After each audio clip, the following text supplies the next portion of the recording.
Who was the first person to think of this? If we ever find out who it is, I think we should put that on our time travel list of to-dos. After you go back and kill baby Hitler, well, maybe boy Hitler, just young Hitler, and make a stop at Brentwood in 1992, 93-ish, then stop by this person's house, chop their little fingers off, maybe knock out all their teeth, so when they do come up with this phrase, nobody will take them seriously. But instead, humanity has developed countless ways to express this sentiment, and now we have another. Good old Lonzo Ball. Once again, putting this concept forth, looking as dumb as you could possibly be. Side note, this is what I think his head looks like without any hair. I just hope it does. I know it doesn't. He's had short hair before, but this is what I hope it would look like if you shaved his head. Okay, our topic today is twofold, and it's really two sides of one concept. Basically, if you're not down from day one, don't show up when we're on top. If you're not there when we're at the bottom, I don't want to see you when we're at the top. This idea. And this individual, this straw man they're describing, this person who shows up when times are good and bails when times are bad, they hop from team to team, we've come to label this person as a bandwagon fan. A bandwagon, a bandwagoner. I've seen that. Okay, now I'm not going to do that little thing where I explain where the whole phrase comes from or what a bandwagon is and why getting on it was bad, because that's just a waste of time. It doesn't matter what it meant. Things and meanings change, and we're just dealing with today's context here within sports. But in general, it's just the idea that a person jumping from one team to another simply because the team is good, that person has no loyalty. They have no pride. And you probably don't care about the sport at any deeper level because all you want to do is relish in the glory and completely abandon the pain, the despair, the loneliness, the resilience that comes along with rooting for a team that sucks. That sucks. Because we require in our society, if you enjoy a team, you must ride with them through all of their ups and downs. By the way, a little foreshadowing here, we don't hold people to this standard in many other places in life. We don't hold people to this standard. But in sports, there's been a bastardization of what a bandwagon fan is. I've seen this extended to almost the default label for any fan of any good team.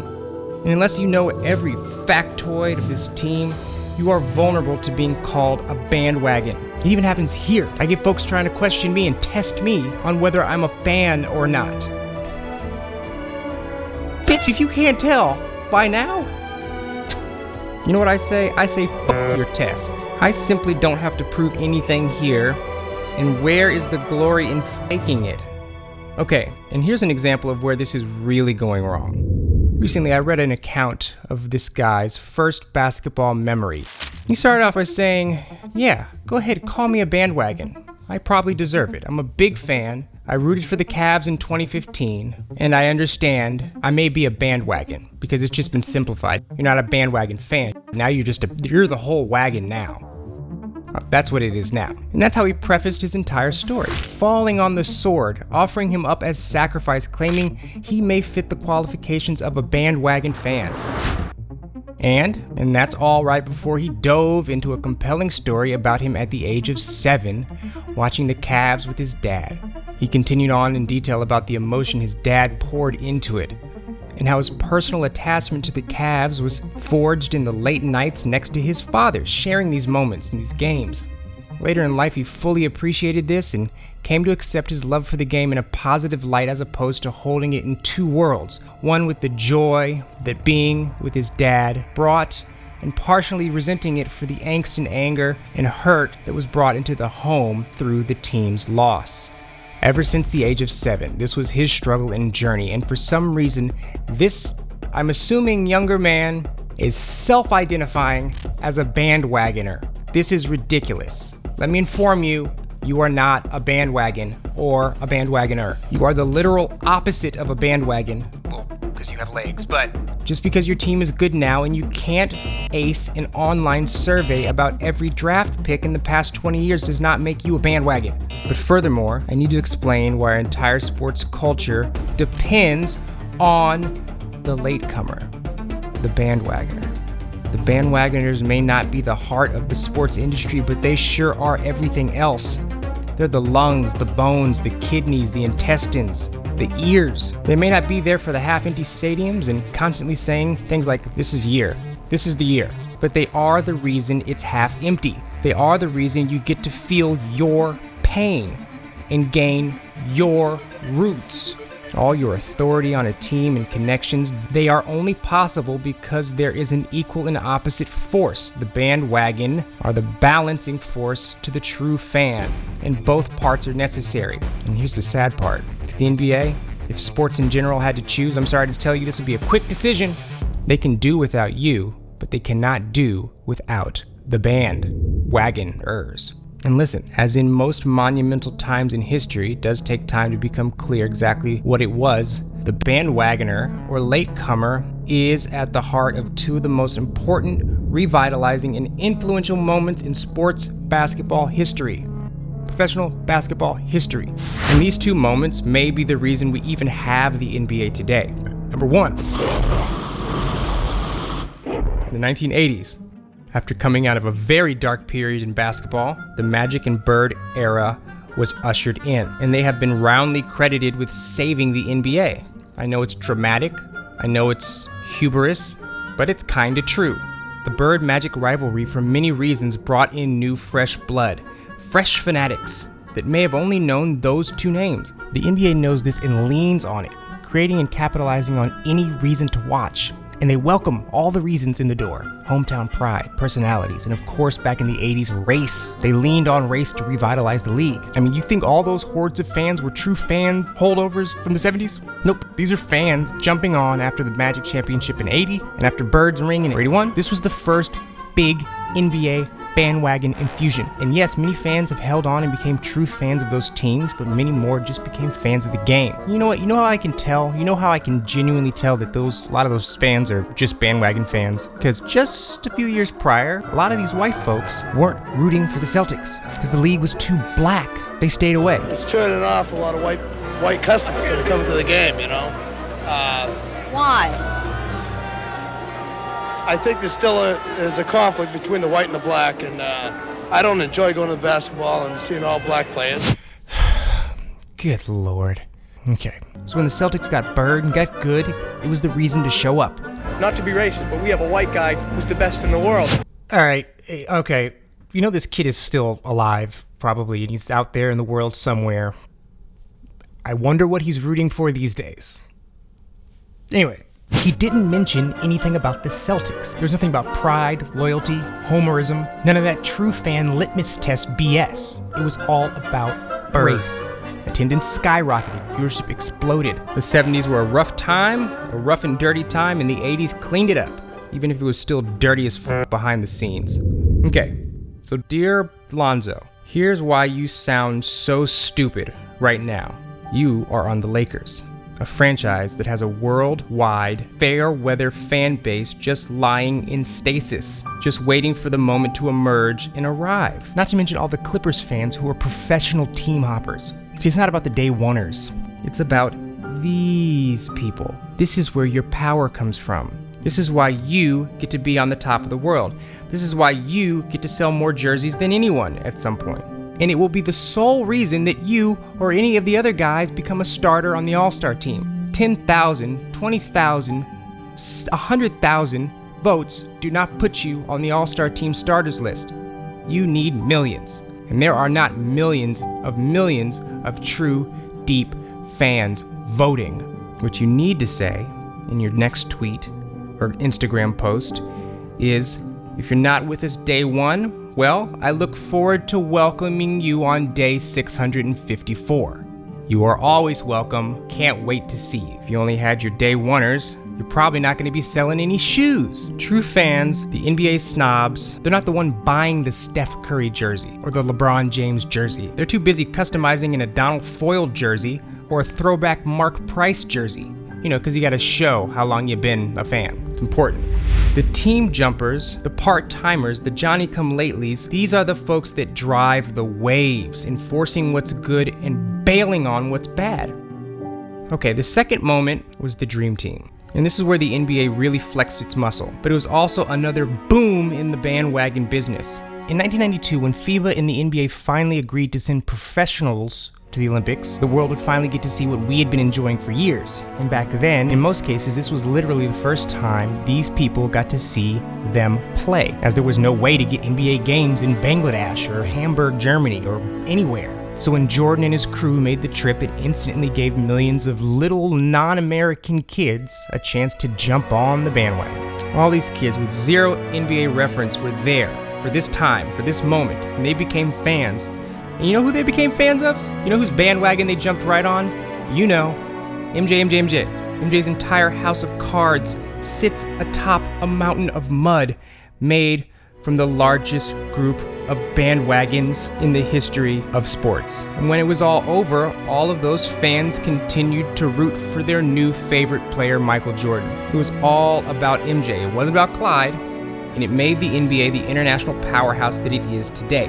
It also inspired a huge portion of the international players who have populated the league since. We made the game a worldwide game. You know, I talked to Tony Parker, I talked to Ginobili, I talked to Dirk Nowitzki. Those guys say their first love of basketball started with the Dream Team. Are you prepared to call those people, the ones that actually play in the league or have played in the league, bandwagon fans? Because their only introduction to the game was Michael Jordan, and they became a fan, and they followed after that, and they were Bulls fans. Which leads me to this note. Then there are the kids. The kids. Do you know how much shit little kids get for, saying things like Steph Curry is my favorite player? Here's a general rule. Folks need to lay off any kid under 13 or under 16 who is maybe getting drawn into the game because of those cool three-point shots. Where do you think new fans come from? They all can't be tortured third-generation forced Kings fans. If a kid says his favorite player is Steph Curry and literally knows nothing else about basketball, then you need to give them a hug. Or more appropriately, give them a high five or a wave, and then tell them a cool story about your favorite player and move the fuck along. Everyone needs a starting point, and what Steph is doing is just as significant as the Magic Bird era and the post-Dream Team Jordan era. Steph is bringing in a different caliber of fan and a new type of relationship. But that's another video, so please hold those responses. That's pure, and you should welcome that, because it's just a damn game. And dumb kids who know nothing, believe it or not, have as much right to the game as any of these people. So, all this if you weren't down day one mess, Lonzo, just needs to stop. Listen, when do you ever stick with a product or a brand or a profession after multiple years of utter failure? Why? Just because it's in town? Just because your grandpop loved it? The point is that you, the raving, committed fan, you are the lunatic. You are the crazy person. This goes for dating, for jobs, for movies. We find these things when they are at their peak.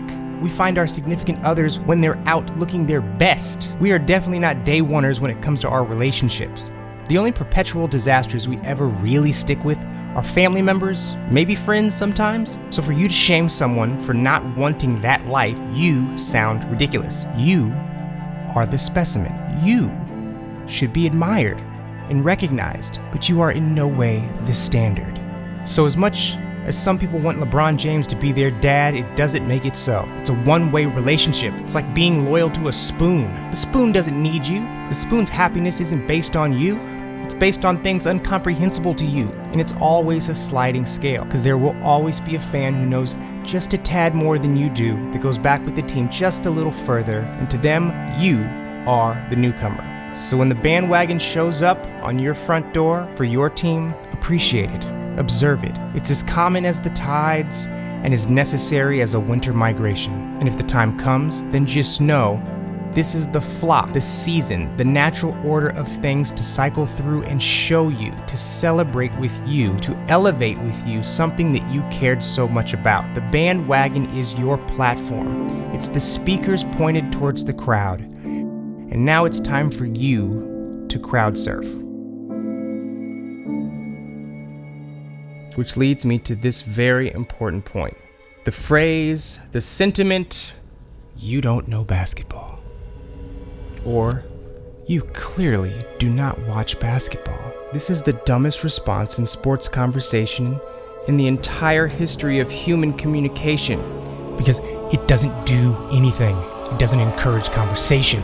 It doesn't make your point stronger. but it does show a shallow perspective, because if basketball has taught us anything, it's that 90% of arguments are subjective and random shit can happen on any random night. So if you see this on any platform, anywhere, you must point this out, telling them exactly how dull, indigent, needy, exhausted, aimless, fruitless, futile, fake, self-important, and foghorn stupid that is. Okay, on one quick postscript here, so we can really plant our flag in. This arrow right here, this is our arrow. This is the NBA Storyteller's arrow. If you see this arrow anywhere, on any website, on anybody else's video or thumbnail, please make sure to just let them know. That's the NBA Storyteller's arrow. Okay, I think we're gonna wrap it up here. The theme for our comment section today for this video should be based around the idea that you clearly don't watch basketball. Any comments, any responses to comment should start or end with the phrase, "You don't watch basketball." Or something more creative, something along the lines of "You don't know anything," point blank. Another one of my favorites is when a response starts with the word "no." That's gotta be one of my favorites, because there's no better way to encourage a conversation than starting your sentence off with "no." And let's see some creative responses here. And even if you do want to say something nice, just make sure to end it with, "By the way, you still don't watch basketball. You still clearly don't watch basketball." And that's the end. Anybody who makes it this far, give yourself 3 points for the game that nobody knows they're playing. Some of you should have racked up a lot of points by now. Some of you probably don't even know that you have points. And finally, our big announcement about the show. We are moving the show to Sunday nights, 9 p.m. Eastern. So set your alarms, hit the notification, smash that notification, just smash it, smash that notification. We are moving to Sunday. And once again, thank you for watching another video from the best basketball channel on this whole darn thing.